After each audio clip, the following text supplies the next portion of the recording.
Hello everyone, ভিডিওর প্রথমেই আমি আমার বোন আর মায়ের থেকে শুরু করলাম। ওরা প্রথম ব্যাচেই খেতে বসে গেছিলো, কারণ মারা খাওয়া দাওয়ার পরেই বাড়ি চলে যাবে। তো ওখানে রান্নার আয়োজনও হয়েছে, সাথে দেখো প্রচুর আত্মীয় স্বজনের সাথে পাড়া প্রতিবেশী এসে বসে আছে। দুপুরের খাওয়া দাওয়া আয়োজন হয়েছে প্রচুর লোকের, তোমরা তো আগে থেকেই জানো। এখানে দেখো আমার ননদ, অনেকগুলো নন্দাই, যা খুঁড়তুতো, তারপরে ভাসুর, পিসি, পিসেমশাই, তারপরে হচ্ছে মামি, মামা, প্রচুর লোক এসেছিল বাড়িতে, একদম চাঁদের হাট যাকে বলে। তো প্রথম ব্যাচে বসবে তারই আয়োজন চলছে, এই টেবিল পেপারটা বিছিয়ে দেবে, এরপরেই সবাই বসে পড়বে।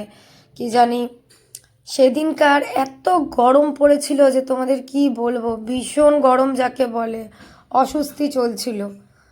হঠাৎ করেই এরকম হোলির আগে এরকম কিন্তু সচরাচর গরম কেমন হয়েছে রান্না বান্না?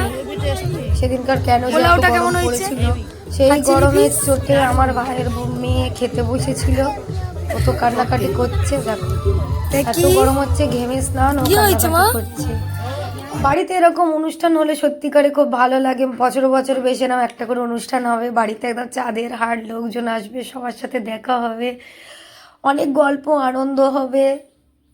আর কি, জীবন তো একটাই, আনন্দ তো করেই ব্যস্ত।